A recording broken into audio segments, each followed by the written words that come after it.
Good morning, millennials. Welcome to the Morning Toast, our final episode of the week before Jackie and I hit the road, head to Poconos, PA for Camp Toast Weekend 2019. I mean, that's really weird because we're not just going alone, and That's we have true. someone here who's coming with us. The campers don't know this yet, but someone tell American, Italian, and French camper that Theodore the Chairman is coming to Camp Toast. It was a last-minute decision. I just really felt like I didn't want to leave him, and to go to a campground with like so much free room to run and grass and not take my boy would be criminal. It would have been selfish, and there's going to be so many campers there that, like, you know, can keep an eye on him if he goes running wild. But you know what? He should. Like, dogs are descendants of wolves. And he very much has earned this vacation. Like, he's the hardest working doctor on the Eastern Seaboard, and I feel as if he deserves to be rewarded. Is it the Eastern Seaboard or the Eastern Seaborg? You know, I really intentionally left out the last word, the last letter. Because you didn't know. Because I don't know. I want to say Borg. Really? I would think it's the Seaboard. I'm pretty sure it's the Borg. Speaking of, did you see Ramona on Watch Happens Live last night saying that Charleston was the West Coast? No, that's hilarious. Because Andy was like, Ramona, she was on with Craig. She was like, would you ever set up Avery with Craig? She goes, no, he lives on the West Coast. And everyone was like dead silent. And Andy was like, Charleston's not on the West Coast. That's so funny. That's a really good match. I know. I ship it. Me too.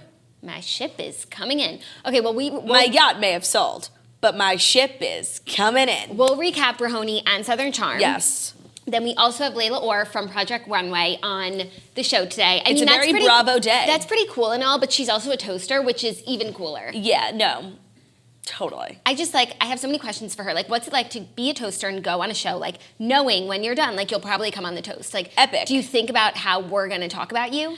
That's such a great, another element, like another layer of just being a reality star. That was like when we were at Coachella and we met that girl from Big Brother who was a major toaster. And she was just using her platform to spread toasty vibes, which is all you can ask for. Talking about the toast and like using toasty lingo while she was like being recorded 24/7. That's all you can hope for. So the toaster sniffed her out. Every true toaster knows that their mission in this life is to go forth and spread toasty vibes. Like when you're on a platform as big as Big Brother, if you're not spreading toasty vibes, you are not a true toaster. Right, exactly. But the true toasters will be at Camp Toast this weekend. I'm so excited. Finally, we figured out what to pack for this camp. Honestly, I don't think we did because I just threw a bunch of shit in a car and we're hitting the road. I'm wearing workout clothes and merch all weekend. The merch is truly what's going to clothe this thick body. Yes, and Theo will get his merch.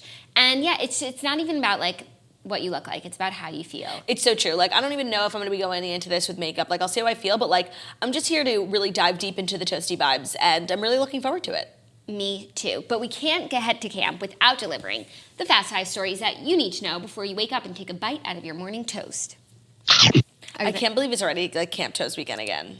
It's the craziest thing, you guys. Life is flying by. It really is. And That's how I feel about like watching Theo grow up. And what's crazy is like sometimes you feel like, wow, life is going faster than ever, but it's going at the same speed as it was going when you were sitting in class, like watching the clock move. No, that's what's so crazy. It technically was, but it wasn't. No, and like sometimes this show goes the same speed of an hour workout. Like that's not possible, you know? Yeah. You were giving me like a lot of Scarlett Johansson and Match Point vibes today. Oh, thank you. I definitely went with a tennis theme because I just had this little tennis skirt and like I had to wear it all the way. And I was just like feeling campy. And it's Memorial Day weekend. Like we can start wearing white. I just wanted to embrace that. Well, I got this sweatshirt off of Amazon. Ooh. Off of your new favorite blogger. Oh my God. Because I was stalking her stories because you were speaking so highly. And then I wound up finding this sweater. That is so funny.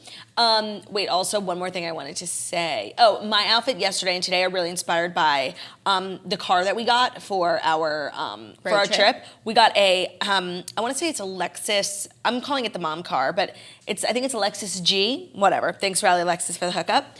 And it's very like, you know, Hampton's mom of three. And yesterday when I was just walking around in my loafers, like with this Lexus, like I really felt like the person like I've always wanted to be. And so now I'm just like driving around town in this car, really feeling like empowered to be this like snotty, like, you know, waspy kind of woman. And this sweater just gives me that kind of vibe. Totally. You're a Hampton's mom and I'm your kid. Yes. And you're taking me I'm dropping you off at sport time. At tennis practice. Totally. Because I really need to work on my game. I've been really disappointing you. No, I know. And like, you're going to embarrass me at the country club. Heather, really? I'm sorry, Mom. I've been working so hard. No, this is where you say, Mom, this is not my dream. It's yours. No, you're like American Camper's mom. Yeah. And I'm American Camper. And I'm like obviously. I'm like working you to the bone until you come and tell me that like being a tennis player is just, it was like my failed dream, not yours. But that's what makes sense why American Camper, when she gets to camp, she has like so much, and that's why she looks up to Counselor Snitch so much, because her mom like really doesn't give her that loving, nurturing feeling. The plot thickens. The plot thickens.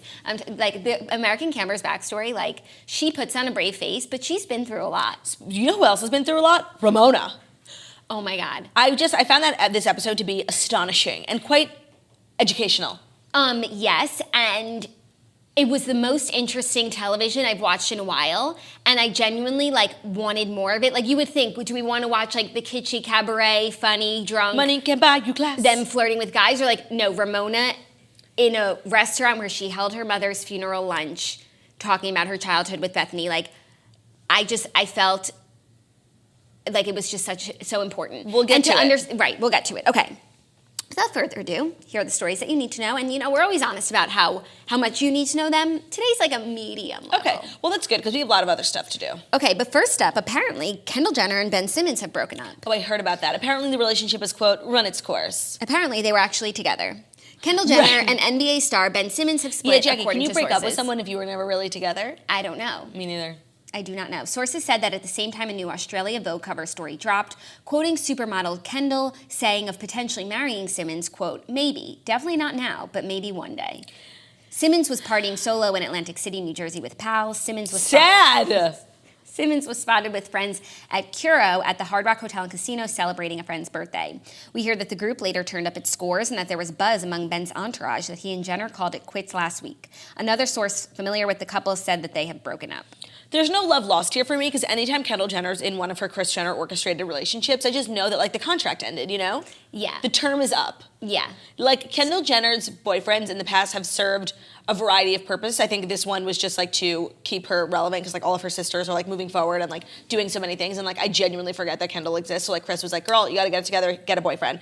Ben Simmons was like the Chris Humphries of Kendall Jenner's lifetime. I do think though that her brief stint on a yacht with Harry Styles was maybe a real one. But other than that, did you see Harry Styles was started out with Kaya Gerber? Yes. On the beach, like playing cornhole. It was branded Casamigos, and she was probably like, my dad. I think it was like because it was branded Casamigos, I think it was a party. Like, I don't know that they elected to hang out. No, not at all. But you know what? When I saw the pictures, I thought Kaya was Kendall. It's so crazy. They look exactly alike. And really, Harry has a type. Oh, totally. It's so great for me that Harry's type just happens to be like my physique. You know, like really tall, thin, brunette, and like just gorgeous. It's too bad I'm married, Harry. Too bad you're not into him. DM me. So Kendall and Ben Simmons. Okay. It's time's just, up. Yeah, no, time's up. Like, I don't know. Like I didn't care when they were together. I don't care that they're apart. You know, do I think this was the greatest love story this town has ever seen? No. No, neither do I. Do you know how hard it was for me not to sing that? Oh, you could sing it. No, it's okay. Okay. They've broken me. Also, I saw an interesting factoid. Like, obviously, Kendall was in Cannes for the film festival because, she's a big actress. The biggest. Which is just something that we've spoken about before. I'm not in the mood to, like, delve into why are certain people at Cannes, you know? Yeah. But she wasn't at Kylie Skin, and then someone said maybe it's because, like, she can't promote another skincare line because of her contract with Proactive. 1,000%. Also, I want to talk about Cannes for 1 second. Did you see this video that's going viral of Margot Robbie, Quentin Tarantino at the press conference? No. Okay, so they're there promoting their Sharon Tate Once film. Upon a Time in Hollywood. And it's the Q&A with the press and the crew. And it's Quentin Tarantino, Margot Robbie, Leonardo DiCaprio, and Brad Pitt, like, all in the frame.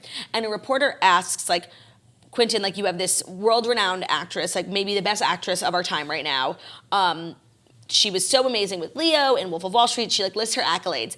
But for the first hour of the movie, you give her no lines. Kind of insinuating, Quentin Tarantino is like this controversial figure. It was basically insinuating like you wouldn't let the woman talk. That's what I got from it. And she asked Quentin, and then she also asked Margot both to answer. And Quentin goes he's like, I reject your hypothesis. And didn't say anything else. And like then Margot Robbie jumped in. And whether or not Margot Robbie feels as if she wasn't given enough lines, she certainly wasn't gonna diss Quentin Tarantino. Bite the hand that feeds her as he's feeding her. She came up with the most brilliant line. She was like, I really liked that because I'm used to developing a character based on their conversations with other people, but spending so much time alone in this character really was a challenge for me, one that I accepted a lot, just to really, build the character from within. And I was like, damn, she pulled that straight out of her ass. Totally. That is a line of horseshit. Yeah. But that's very interesting. But then I went down this rabbit hole of like controversial Quentin Tarantino-isms, and I'm not gonna lie, I'm not educated at all. And I have to say that now. But the insinuation was that like he's this misogynist who like didn't want to let the woman talk. But then there's like all this, these people were like coming in his defense, like that he is known for developing female roles, like really like powerful, empowering female roles, like Kill Bill. Yeah. So that's what I was just thinking. Yeah, there definitely is some agree. stuff wrong with Quentin Tarantino, but I don't know if the woman thing was one of them. Okay, I'll look into it. Yeah. Thanks for the interesting factoid. Well, Quentin Tarantino is such an odd figure because I know there's a lot about him that's like bad and controversial, but anyone who could come up with Inglourious Bastards. with Inglourious Bastards like is a genius, Yeah. I mean, totally. Imagine if we just got to burn the Nazis alive before they were able to do anything. Yeah. And like we couldn't, but at least we can watch a movie about it. Oh my God. Goodbye, Shoshana. Do you know that story? No. What's that line in Au revoir, Shoshana? Okay.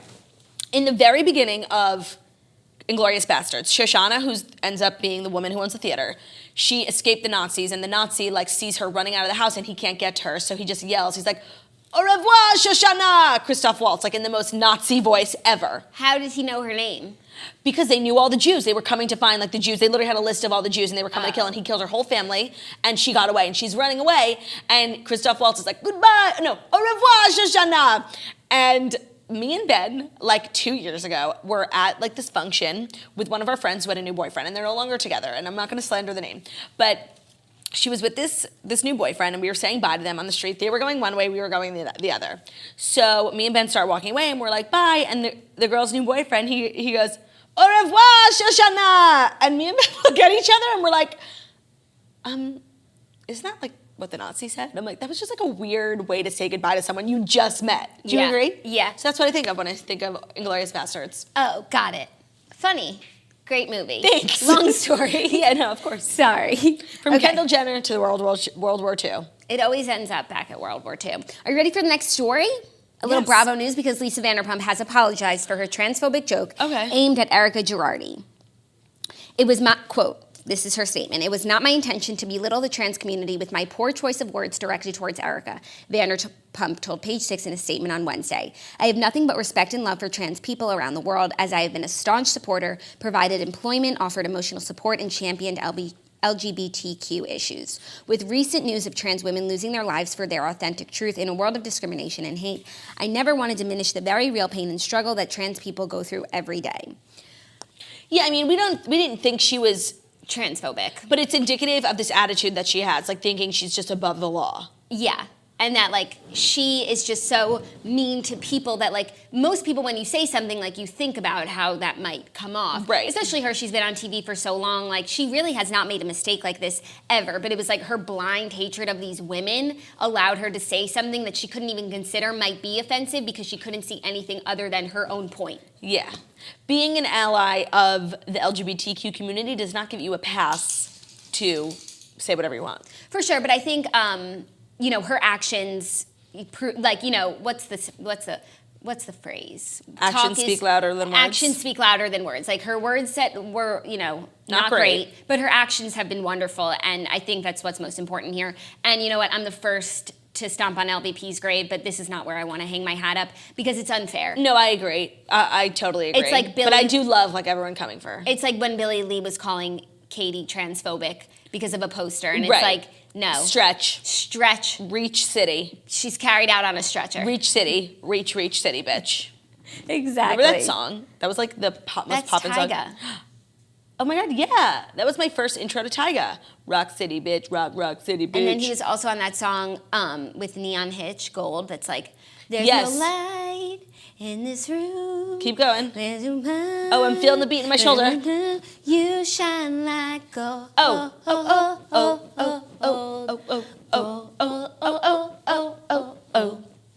Great What song. a Kardashian-heavy day. Everything also comes back to the Kardashians, always. I mean, we already knew that. And you know what? I'm glad it did because I wanted to talk about something that I didn't want to include in the Fast Five because it's old news, but it came out on a Friday and we never had a chance to talk about the name Psalm West. Oh, yeah. Okay.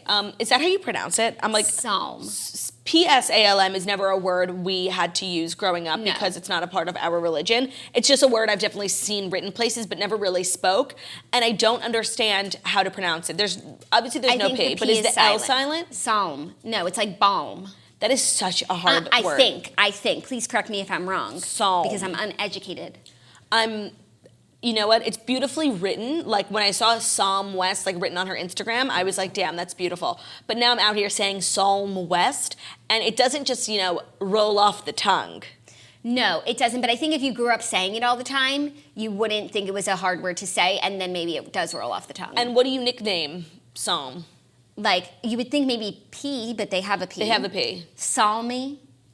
Salmonella. Salmonella, I love that. I like that too. It's a little long for a nickname, but you're Facemon. But beautiful Your name nonetheless. is Theo, and we found a way to call you Dr. Facemon. Theodore Chairman. So. Yeah, he went from 2 syllables to 3. Facemon.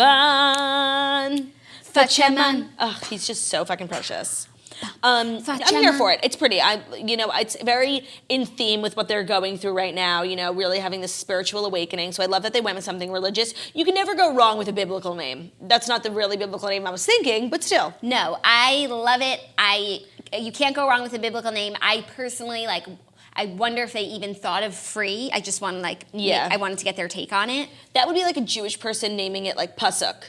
Yeah. Yeah, which is pretty-ish. Not that word, pasuk.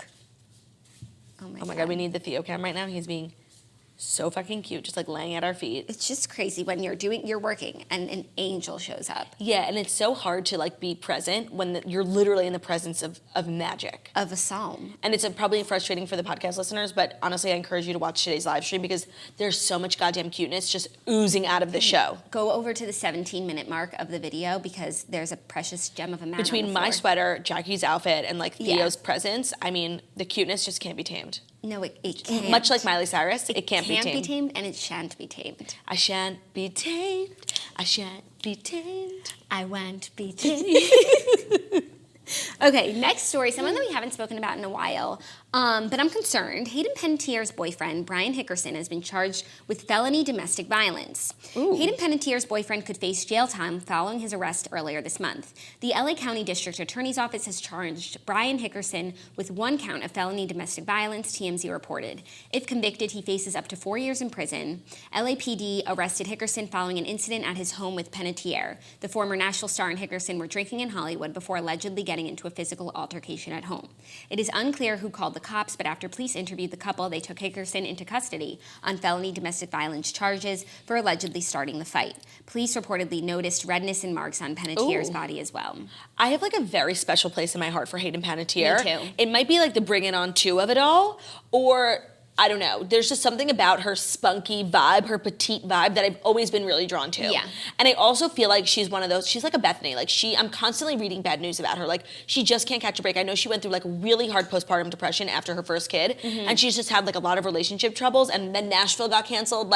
I just really feel for her. I feel for her too. And I think she also had a very troubled upbringing, which has contributed to a lot of the issues. I mean, she was Raising Helen. She was a child actress. That's why I love her. Right. And Nashville, Juliette Barnes. And it was crazy then, and it's crazy now how much life imitated art on that show for her. She went to get treatment for postpartum depression at the same time that her character did. Maybe that was on purpose. But so that she could take time off. I mean, it all worked out, hopefully. I mean, I just I want to protect her at all costs, and I feel as though she's not being protected. I know. And with something like this story kind of reminds me, it's a little different of when Amanda and Bobby got arrested for whatever. It's sometimes you get drunk and you yell at your boyfriend and does not a domestic violence situation make. She had marks on her, so this is a little bit more suspicious. No, I think that there's more to this story. Oh, you think? I don't think it's an Amanda and Bobby situation where it's she's 90 pounds and flailing her arms. Yeah. And hotel security comes upstairs. Yeah. This is police, this is marks on body. Look how much bigger he is than her, and he's the one who got arrested, not her.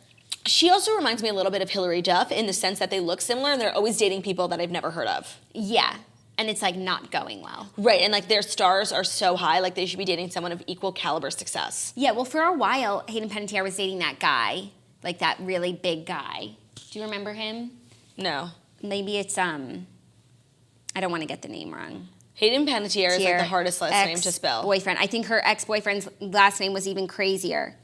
Okay, who she's dated on Ranker. Bryan Hickerson, obviously. Scotty McKnight, not talking. Oh, Vladimir Klitschko. Oh, yes. And I think he was a fighter. He's a heavyweight champion. Oh, no. I mean, I just, like, love her so much. She is so precious. And I agree. Someone is failing at their job because she's not being protected at all costs. Stephen Colletti. She used to date Stephen Colletti. From 2006 to 2008. When you scrolled past that, I thought it was Pete Davidson at first, and I was like, oh my God, what? Evan Ross. Oh my God, she used to date Evan Ross. Ashley Simpson. Wow, he really took a step down. Oh my God, what a great roster. Milo Ventimiglia from What? This Is Us. Yeah, they dated for a long, 2008 to 2009. Okay, not as long. She dated Jesse McCartney. Wow. But she's really like cementing her icon status in my mind. No, totally. And it's like she dated all these guys like before they got pretty big. So maybe she's like a good luck Chuck fame-wise. Oh, she also dated a football player named Scotty McKnight, who was drafted by the New York Jets. That was literally a storyline for Juliette Barnes. Remember when she dates that football player in first season? Oh, Life is Imitating Art. And she's literally, it's a Chris Humphries relationship, and like she just wants to be married. Art is imitating life. He was like a Tim Tebow. It was like and she lost her mind. Anyways, what a trip down memory lane. Anyways, Juliette. LOL. We're thinking of you, Hayden Panettiere. Her name is Hayden Panettiere. It's not Hayden. It's not Hayden. Like, isn't it weird to think that her first name is your husband's middle name? It's so. I was just thinking that. But they're two totally different names. Like, no, but Zachary Hayden Weinreb is not the same as Hayden Panettiere. No, but he was named after her. How beautiful. It was like just an homage. Zach's mom is a big Raising Helen fan. Actually, I'm going to go out on a limb and say Raising Helen is in my top 10 favorite movies. Really? Yeah. It's such a good movie, and it doesn't get spoken about enough. Oh, and the best part? Lynette Scavo's in it. True. And, oh my God, the mom from Ice Princess, Joan Cusack. A great cast. And it's Kate Hudson, right? Yeah. She's Raising Helen? Yeah. And Hayden Panettiere's, and Abigail Breslin. Wow. It's really a star. Oh, wait. And John Cusack. Yeah. Wait, no, not John Cusack. No, John Aiden. Corbett. John Aiden. Corbett. Aiden. Yeah, I got confused because Joan Cusack. Are Joan and John brother and sister?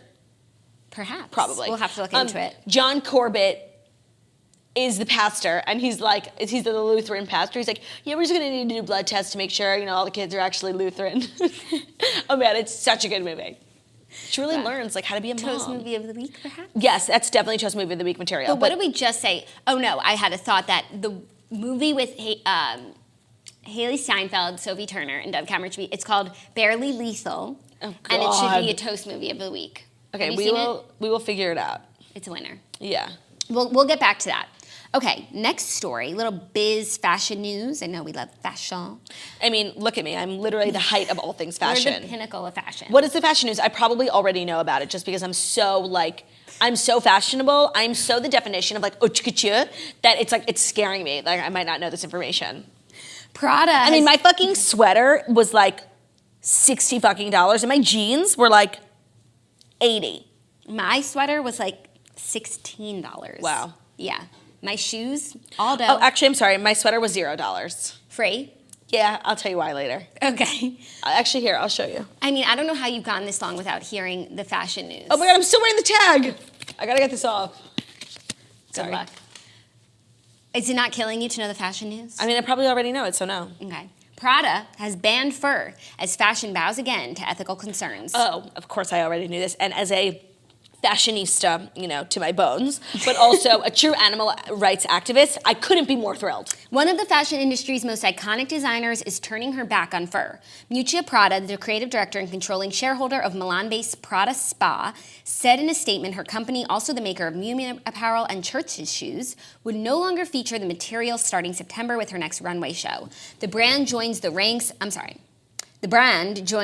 of labels like Burberry Group, Kering, Essays, Gucci, Armani, Versace, and Chanel in giving up the material's use, bowing to decades-long criticism from animal rights and environmental groups.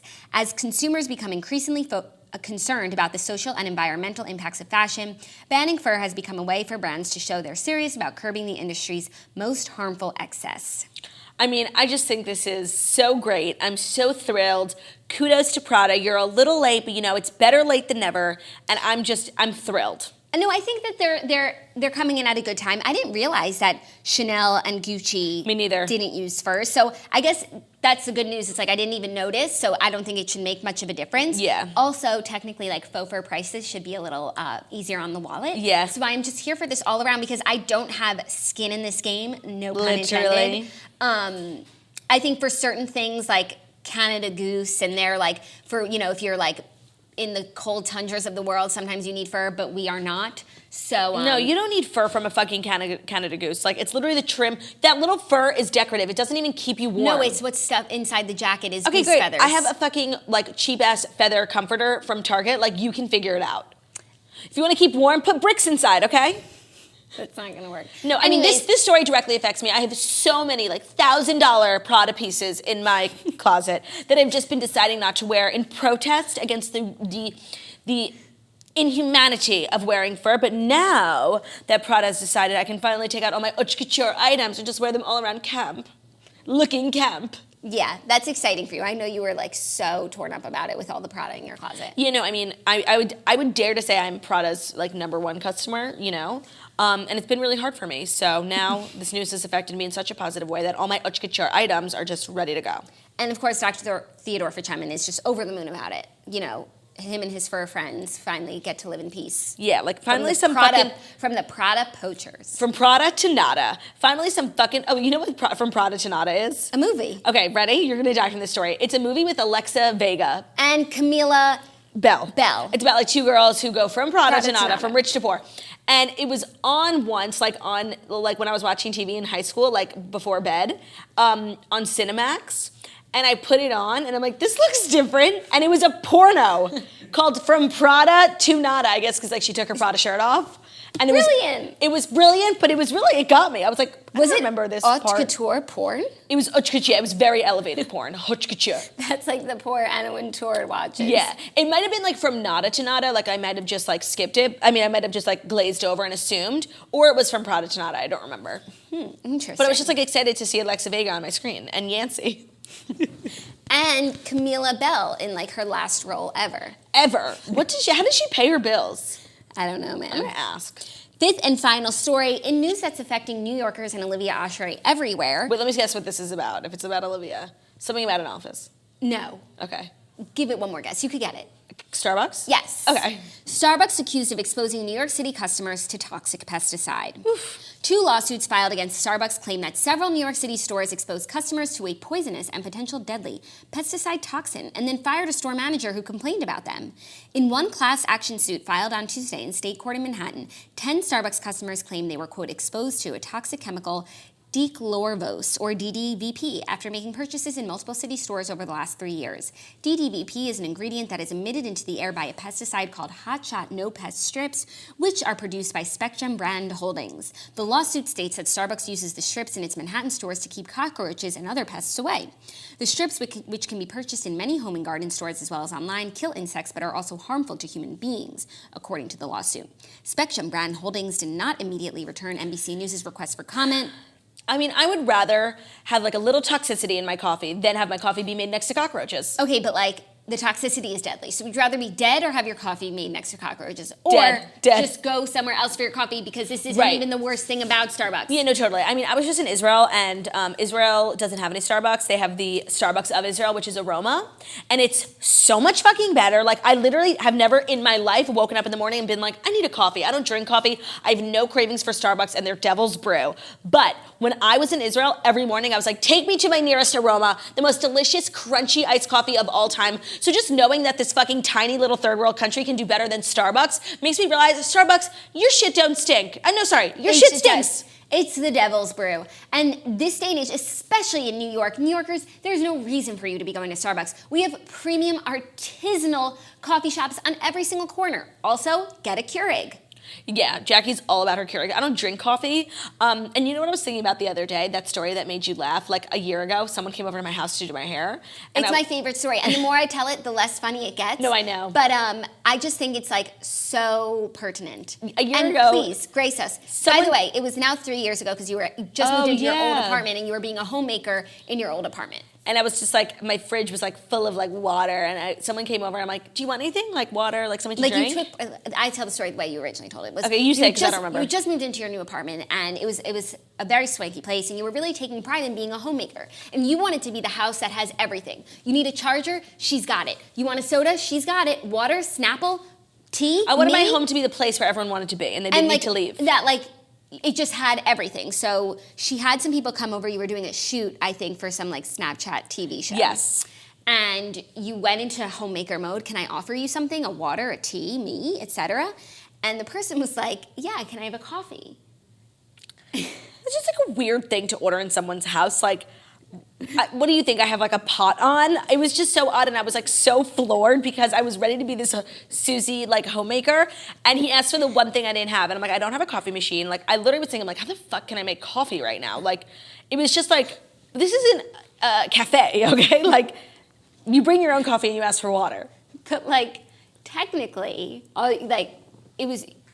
it's not a crazy request. It just was so beyond your scope. Right. Like you have a Keurig, so if someone asked you for a coffee, like you could make one. Uh-huh. That's interesting. It was interesting. It was just like a weird moment for me. It was like you thought you were ready. It's like I had thought of everything except like the most obvious thing. Yeah, I don't know why. It just cracked me up, man. I mean, now I just have my daily harvest, so anytime anyone comes over, I'm like, would you like a smoothie? Would you like a smoothie? A whole grain bowl? Do you need some energy? Like, are you feeling low? I'll give you a protein bowl. Yes, why, yes, I am feeling Next low. time you come over, I'll pop it in on the blender and we'll get it going. Because when was the last time you ate a breakfast that you felt good about? Not a bowl of sugary cereal you inhaled before running out the door. I'm talking about a breakfast that's nourishing your body. My breakfasts have been completely transformed ever since I started getting Daily Harvest. It's ready in 5 minutes max, and I have a real organic fruit and vegetable before I even finish my morning coffee, or in my case, morning Diet Coke. Daily Harvest delivers carefully sourced, chef-crafted smoothie savory bowls, overnight oats, and more built on fruits and vegetables. Everything stays fresh in your freezer until you're ready to eat it. You could choose from more than 50 nourishing options for any time of day. Ready-to-blend smoothies, savory harvest bowls, soups, and more. Each single serving cup takes one step to prepare. Just add water, milk to a smoothie, or heat up a harvest bowl. All of Daily Harvest ingredients are carefully sourced for maximum nourishment and flavor.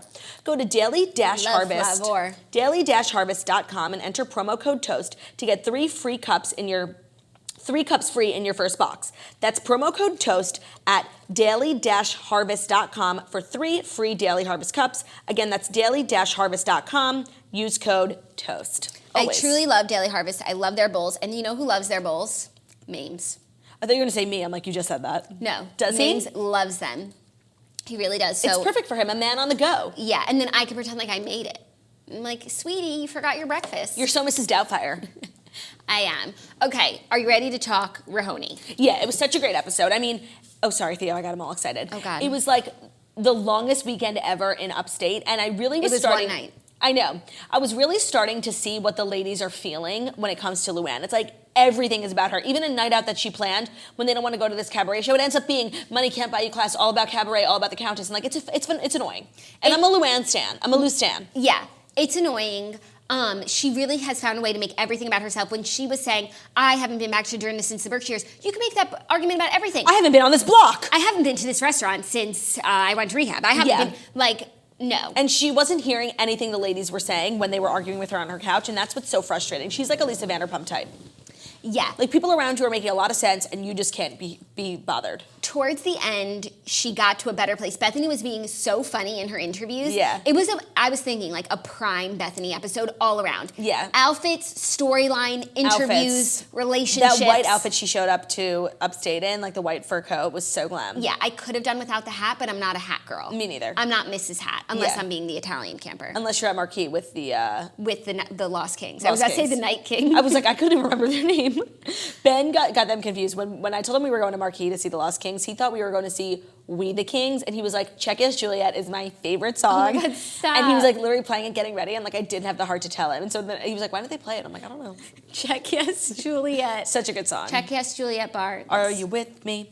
Okay, so when I was surprised that LuAnn let the women off. I thought they were gonna all end up going to Margaritaville. Me too. I thought that's what it looked like in the preview. Because Tinsley was there, and you thought Tinsley would be with the OG crew. I just want to say, Tinsley was being prime Tinsley. One, because she didn't mention Scott, she didn't mention baby, she didn't mention her eggs or her mom. Yeah. And two, because she was really being like this snobby, snarky Southern girl that she is, and like we don't have that character on the show. Yeah, she's like, I can't imagine living up here and not being led to drink. No, totally. She was being hilarious. And when she was being the person we thought we were getting when we brought her on the show. Yeah, like a little holier than thou, but like I totally understand. And but that's what you want from a New York housewife, like thinking you're better than upstate New York. And there's something about upstate New York that's like really polarizing because it's like I love upstate New York because I went to school there. You would probably be like, what do I pack for the state? And like when I took Zach there, like he didn't fully understand what I needed him to understand because like when you're from the South, you just have like different vistas and like you have a different sense of like what the country is. Right, he's more like lake house and you're more like upstate house. Right. So I totally understood how she like wasn't getting the vibe, but some of the women were like so down for the vibe. Yeah, and the vibe really shifted when Ramona came, and she was like, she came in strong like a bull in a china shop with all of her centerpieces,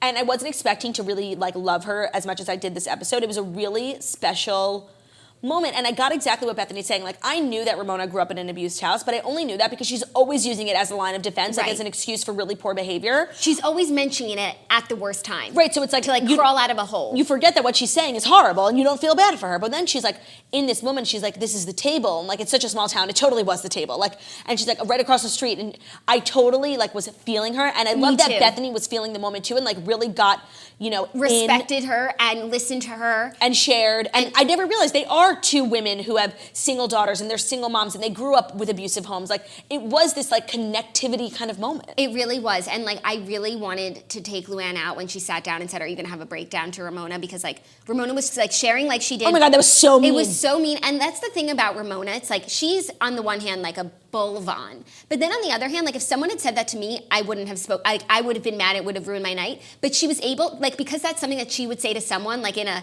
you know, because she doesn't think before she speaks sort of way, she didn't take it personally. Mm-hmm. And like I kind of like how, okay, if Ramona's going to be one way, she can also accept it on the other end. She can dish it and she can take it. Right, because that would have just set me off. Yeah. That could have been a fight, and it wasn't. I know, I thought the same thing. It was really rude. It was really, like... Sonia's fucking hair. Oh my God. Sonia's losing it, and she loses it next week for real when she falls off the table in Miami. And I love lucid Sonia, and like I love when she's not drinking, because she really is so clear and makes such great points, but I also love like messy Sonia. No, I like drinking Sonia when she's like... She's gotten to a good place with drinking. You don't touch the Morgan letters! Letters! She's gotten to a really good place with drinking, I feel, until next week, obviously. Also, it was a prime Dorinda episode. Yeah, you know, my thing with Dorinda is I totally understand why she's hating on Ramona. Like, what she did to Ramona at that Angel Ball was unforgivable. What Ramona did to her was unforgivable, but now she's taking up the wrong moments to, like, take it up with her. She's like, don't give me that face. Ramona literally didn't make a face. Like, she was just saying, are you leaving now? Excuse me. So she's wrong. I get why she's upset, but she's taking it up at the wrong moments, you know, and, like, blowing up. Yeah, but I also feel like this is who Ramona is. We know she social climbs. We know she's, you know, not...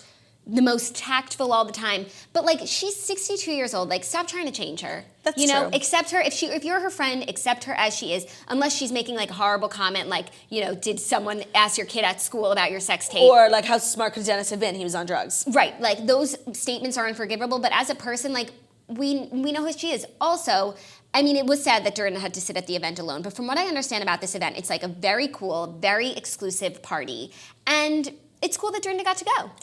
Yeah, it's like it's being invited to the ball, but then being ditched by the person that invited you. It would be like if someone invited me to the Met Gala, but then I had to be there alone. Okay.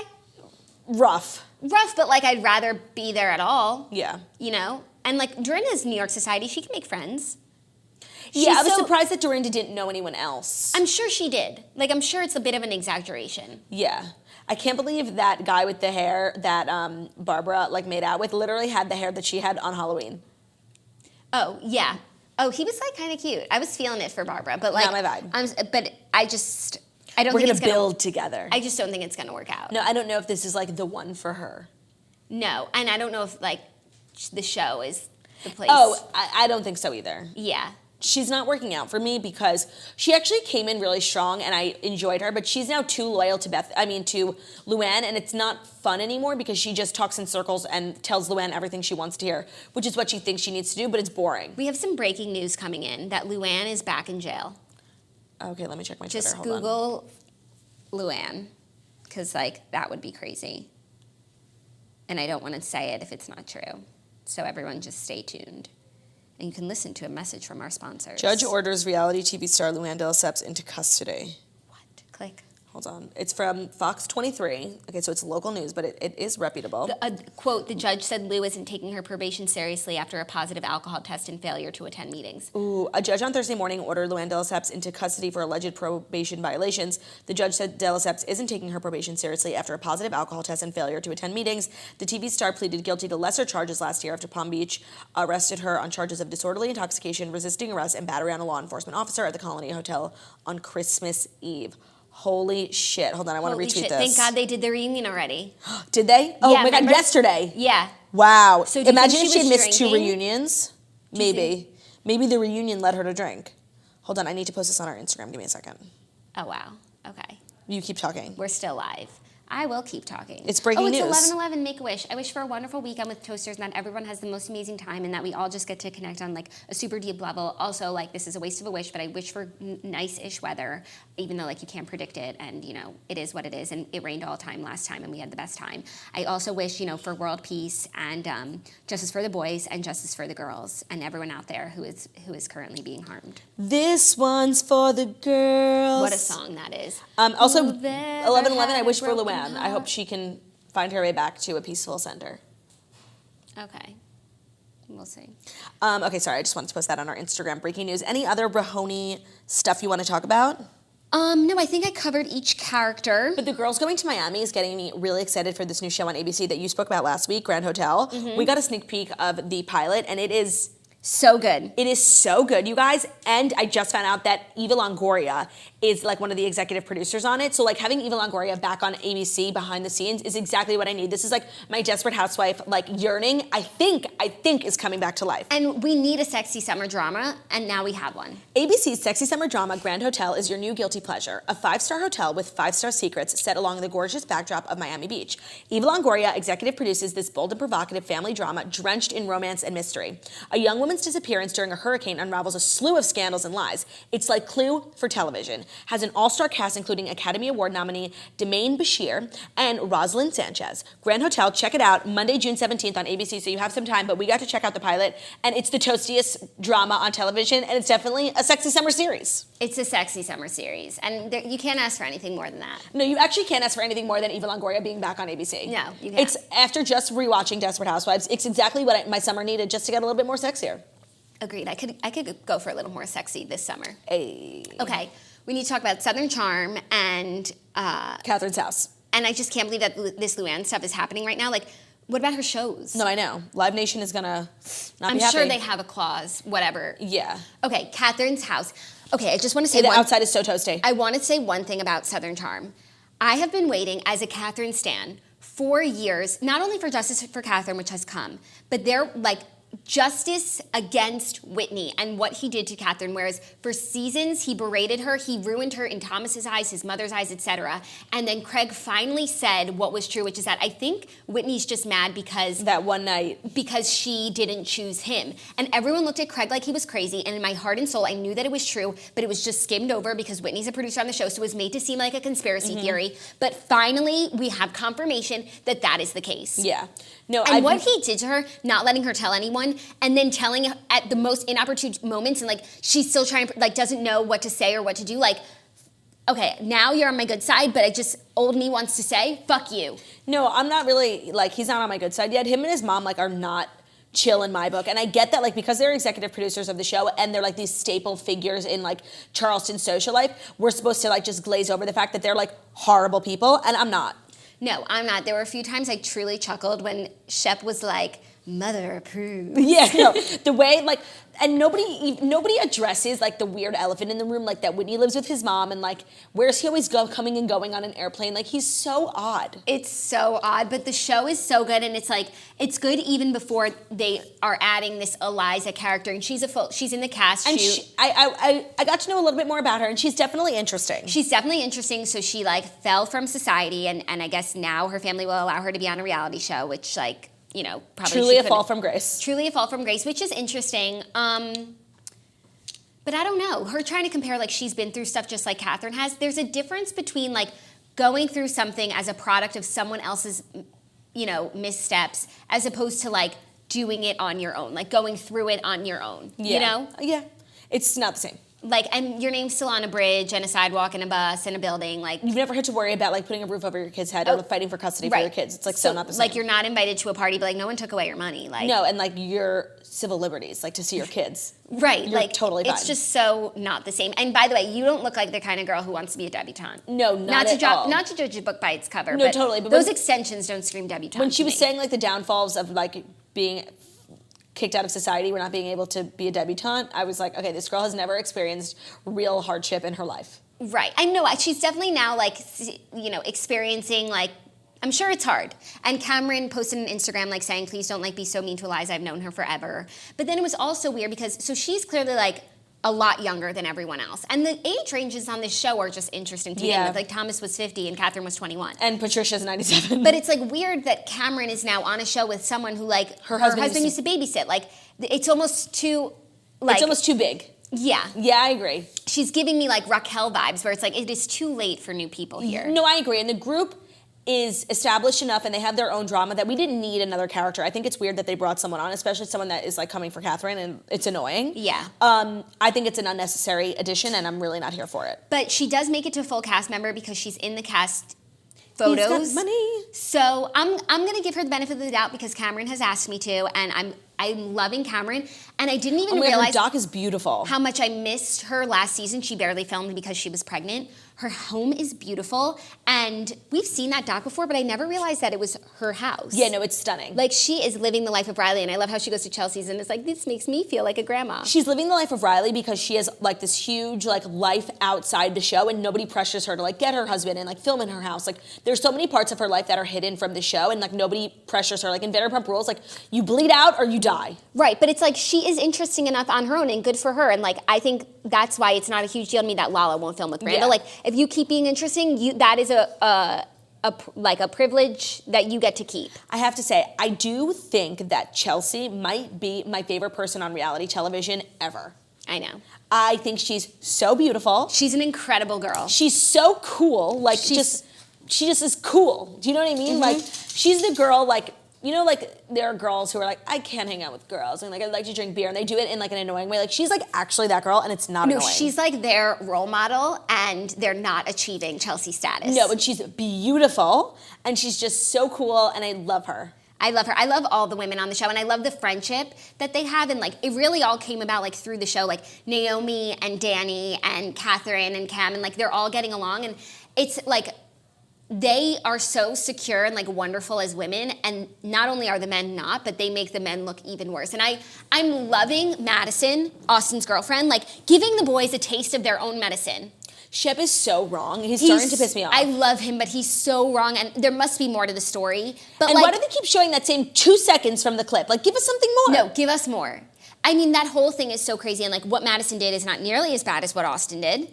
Not at all. And, like, even next week that she's sliding into other people's DMs, like, that's something all these guys would do. She's giving them a taste of their own medicine, and I'm here for her. Agreed. I'm here for the women of Southern Charm. Me too. Naomi and her little business is so fucking cute. Oh my God, I love her. She's just, like, out here progressing in her life. She is. And, like, and prime example, last season, Naomi was in school, I think. She wasn't running her business yet. And Austin also was trying to start up a beer company. A year later, look where they Naomi's business is up and running, and Austin's beer company is not. And, like, honestly, I don't want to, like, make him feel bad about it, but what a missed opportunity. Big time. When he said it, I thought it was the most brilliant idea ever, because not only, like, we don't have a Bravo beer. Yeah. And he's a beer expert. He would go to these restaurants and, like, just know more about beer than anyone. Like, he did it for his job. He used to, like, sell beer, like, commercially. He used to work for another beer company. Oh.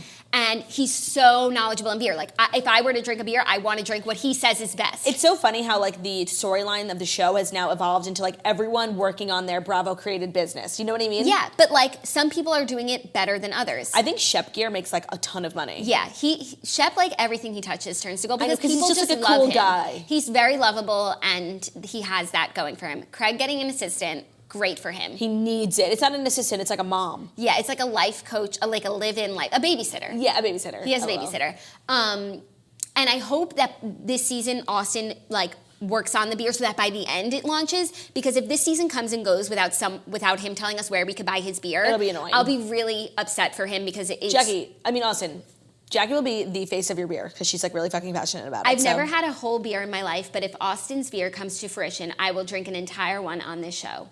Okay. I think that's fair. Okay, so we are going to take a quick break and bring out Lela Orr, who is a contestant on Project Runway. If you have any questions, Project Runway related, or for Lela herself, feel free to drop it in the YouTube stream. But we will be back in a couple minutes, so stay tuned.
We are back with Lela Orr, Project Runway star, but more importantly, toaster. Welcome to the show. Thank you for having me. We just love having toasters We do. on the show. I'm so excited to And be out here. there just spreading the gospel of toasty vibes. Of course. And you've been a toaster for a while. Forever. For like way back. You're just born a toaster. I really was. When you went on the show, like you missed some episodes, or were you able to listen to podcasts? I missed some episodes. Good question. You missed episodes? When did you guys film? We filmed in the fall. Okay. And we wrapped in the winter. And the first thing I did whenever we finished wrapping, I was like, I need to laugh. I need to see these girls. I need to catch up with what's going on in the world. sweet. So thank you for catching me up to speed. No, thank you. Very toasty. You look so so much. cute. Did you wear this? you. I mean, did you create this outfit? So it's a combination. I made these pants. I love them. And then this is Venny Etienne from Project Runway. I'm wearing his jacket. cute. Yes, I wanted to rep Venny too. He's also from Dallas. Oh, very With the cute. 2 Dallas designers. So I Did was like, you- Dallas and Dallas. Did you make any lifelong friends or enemies in the house? Friends it must be for hard. sure. Friends for sure. Tessa Clark is one of my really good friends. We were roommates Well, too. that So brings me actually to my first question, which is Yeah. a very popular question we got from the toasters. I saw, yes. I don't know how to delicately ask this, says Ari, but did Tess get a bad edit or is this really her? So I can't really speak too much on editing, but what I will say is she's a wonderful person. Like she's so much fun. She's such a cool girl. And I think they showed a lot of moments of like her having fun with Bishme. They were really good friends. And she's just, yeah, she's a great girl. So I don't know. I mean, I know people are seeing certain things and she's hearing certain things, but she's great and I love her. And I've been to Cincinnati already to do a pop-up shop with her. And yeah, I don't know. I mean, so edit-wise, I don't know, but she's really cool. Okay, that's good to know. We Yeah. trust you. So Yeah. like if you Was there any like off-camera drama in the house, like people who really didn't get along? No, that's the thing is like I was talking to people from other seasons and like, did you guys get along? Like we got along so great. And I feel like you see it on camera. Like there really wasn't drama when we had drama. Like you saw it. Like it was just like, I don't know, like they did a really good job casting and like fitting us all together because we meshed so well. Yeah. Well, speaking of casting, how did you get on the show? What was the process yeah. like? Because like it really, as far as reality shows, like it's probably the most talented group. Like the people who got on the show are unbelievably talented. So how do you even Try get there? out. So it was kind of quite a process. It was throughout the summer. I was a big fan of the show. Like I knew I wanted to get on. I had a friend that kind of convinced me to actually be on the show because I was like, I don't think I'm a reality person. I'm pretty chill. I'm like a very mellow person. I'm not like a TV person, I thought. And she was like, why don't you let casting producers decide? Yeah. And then you'll figure it out. So over the summer, I sent in an application. I heard back. It was a lot of back and forth, traveling, things like that, showing up with my clothes and showing everybody what I could make. And and then I got the call and I went straight there and started filming. That's so exciting. Had you watched prior seasons in the past? Oh yeah, I was like studying it. Like Yeah. I was like taking notes, like, okay, this is what you should do for this challenge. I think I can expect this kind of challenge by this point in time. Right. Yeah. This is what I can do to not like get off first because oh my God, like You I don't would want die. to be that. Oh my, that is Yeah. like, I'd rather You have not to like be go on. under the radar for like the I first. was like, I might stay like, more chill. But I mean, I brought my best game. Like I You did my did. best work. I stayed safe for a while. I was on top for a while. And then I had one look that I wasn't really proud of and it was menswear and I don't do menswear. Okay. And I don't do costumes and then I was out. Okay. Do you think like the challenges are always so challenging, but do you think it's gotten like hard? Like they keep on raising the bar. So when you watch Yeah. old episodes, are you like, that's so unfair Right. what they got to do versus what we had to do? I've seen some really cool episodes where I'm like, they went to a hardware store and a floral store and that was their unconventional. Oh, that's sick. And that was so cool. Like Yeah. they had like the most crazy couture floral pieces and that's very me too. And for our unconventional, we were out camping Oh my in the God. cold wilderness So and hard. on Staten Island. On Staten Island, nonetheless. I am not a cold weather girl. But honestly, it still inspires you to create amazing things and I Yeah. love what I created in that element.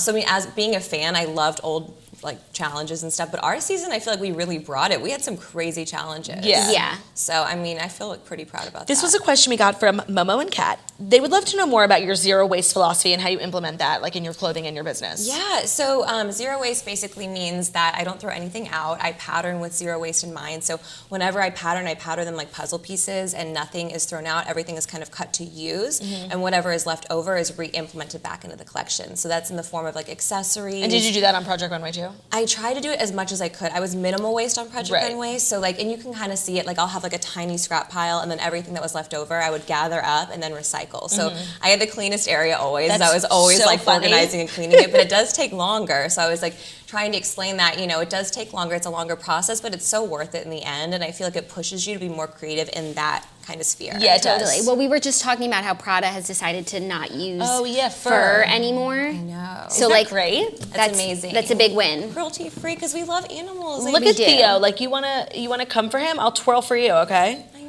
Totally. This is a good question. Is there music playing during the fashion shows, or can you hear the commentary from the judges? I can't. Yeah, you can't hear because they're far away anyway. There's some distance there, so there's music playing like you hear. And I don't know how I could talk about editing, but yeah, I mean basically, I don't know what they're saying, and you kind of have to just like guess. Or whenever you're up there on your top or your bottom, you hear the feedback, which is so helpful. Well, I was really interested when I started watching this season because in the past few seasons, whether it was on Bravo or Lifetime, they were evolving in their models. Yeah. And I would love to hear who do you design for, and did you find it challenging when they were moving around to different types of models? No, I thought it was actually really cool, and I kind of expected that because they've worked with models of different sizes for years. I think since like season 14 or something like that. So I kind of expected that, and I was really looking forward to that because I do a lot of custom wear, and so I have clients of all sizes. That's the real world. Like you're not just designing for your dress form, pretty much. Like then you're really limited, and I feel like that's kind of sad. You know, like as professional designers, we should be designing for women of all sizes. So I couldn't agree more. I mean, you get used to working with certain models because like you know how to like just kind of talk to each other and you communicate really well, but it was fun to mix it up. I had Sonia a lot, and I like loved that her, was my but- problem with Frankie, who was like the first 2 weeks she was there just talking about how she designs for plus size women, and both times she got a plus size model and like couldn't even stitch two things together. This really was not the show for her, and that's where like she lost me. How was Carly Kloss? That's what I was just gonna say. Carly, oh my god, I love Carly. She's the best. I don't know if she liked my design aesthetic, so I don't know if the feeling was mutual. I know she likes me as a person. We get along great. But Carly was amazing. She was she was great to have as a judge. She was a really good host. I mean, yeah, it's a totally new Project Runway. It's back on Bravo. Christian was our mentor. That is so cool. He's insanely talented. Isn't he amazing? Was that like so cool working with him? Oh my God, yes. And he designs for Leslie Jones a lot, Love who her. I love. Same. And yeah, so she's amazing. But yeah, he's so talented. He was great. He had a lot of good advice. And I felt like I meshed well with him. Yeah. He really got my aesthetic and my vibe, so. And it must be like really helpful talking to someone who's been in the position. 'Cause Yeah. what you guys have to go through is really like so challenging mentally, like artistically, etc. So like he can really provide insight. Yeah, he's amazing. Hi, precious. So yeah, he was 21, I want to say. Wow. Like, are you guys, you're early 20s, right? 26. Okay, yeah. Younger than me. Y'all are so young. Thanks. He was like younger than like all of us when he went on there and Wow. won. So that's so impressive. I think he came right out of school and then went on Project Runway and then won it. So Wow. having his feedback, because he's been in the industry dressing people for red carpets, dressing people for like everything for years and years now, is like really on point, and he knows like what's trending, what to say, where we want to go as young designers. So he was great. Are there like crazy rules? Like on The Bachelor, you're not allowed to have a phone, you're not allowed to read, you can't work out. Yeah. Do you have downtime? What are you allowed to do during the downtime? It's all work. Like Right. it really is like it's fashion boot camp. Do you have your phone? No. Oh, that sucks. But then like you're in New York City, can't you I feel just that's like go all to a phone reality. booth? Yeah. Yeah, but yeah, I mean, you're like, I think they really want you like immersed in the experience. Like you're in it, you're doing it, like and I feel like my work was even better because of that. Like there's no distractions. Yeah. You're working, you're with the group of designers, I'm with 15 other super talented people, and it was really incredible. This is such a good question from Amanda Eidson. From a fellow wannabe designer, is there any cheating involved when creating a garment? The contestants are given so little time to construct a garment, there is no way that it can all be sewn. Are the contestants allowed to cheat with hot glue? I mean, they provide all the tools for you, except for like, we bring some of our own things from home if we want. But yeah, I mean, like they have hot glue guns. Is hot glue cheating? I don't know. Is it? I mean, when we're camping, like you saw us hot gluing because we had to. Like it was unconventional material, so you're hot gluing like rope onto like tarp. So like, of course, you have to hot glue. Sometimes you have to, but like for me as a designer, I don't hot glue in my practice bag at home. So I'm trying to stay as true to myself as I can. So for me, no, I didn't really hot glue a lot except for camping. And then all the items that you made, where are they now?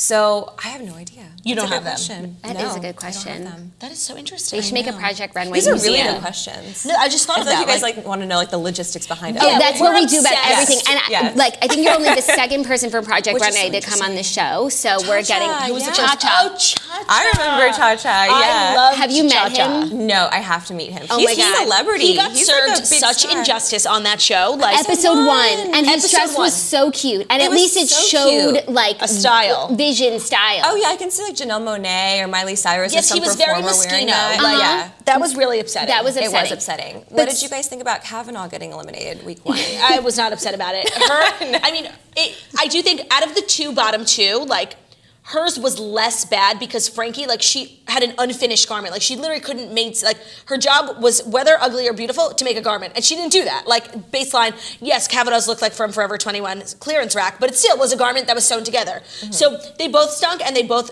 shouldn't have been there, but Kavanaugh should have gone home the second week, and Frankie got home the first week. Okay. But when Frankie was in the bottom again the second week, I'm like, this Of bitch, are you course. kidding me? Yeah. I feel like being on the bottom twice in a row, it's like, Not okay, good. Yeah. maybe this isn't your thing. Maybe Yeah. there's a different kind of platform for you. Yeah, you know? right. Well, we're down to 6 now. Yes, we're down to 6. And do you know who wins? We won't make you say it, obviously. But you don't know. So is the Project Runway family, like the Bachelor family, like they all hang out after every contestant from every season? Yeah. Like, do you guys have that sort of like camaraderie in the Project Runway world? We do. We That's really great. do. Yeah, like it's crazy because I think like, you know, you don't know what it's going to be like. I went in there thinking it was going to be fierce competition. It was going to be super cutthroat. Mm-hmm. And it is a competition, but when you're helping each other out and you're all working alongside together, and I'm like, for me, I'm staying in my own lane. Like I am eco-luxury, I'm zero waste. Like no one else there does that. Mm-hmm. So I'm doing my own thing. I felt like I was really trying to like better myself each week within the competition. And everyone kind of said that. We were not like Looking to other cutthroat, people. like undercut people. you have like such a good attitude. You really do. So overall, what was the experience like? What do you feel like you learned? I feel like it's fashion boot camp, so I'm a much faster designer. I've learned to really go with my gut. I think you can kind of see in my episode 9 where I was eliminated, I kind of like got in my head a lot, and I've learned to like not be such an echo chamber and to just kind of like go with your initial gut. I have a business partner at home, so I work with a team, and that helps a lot too. Yeah.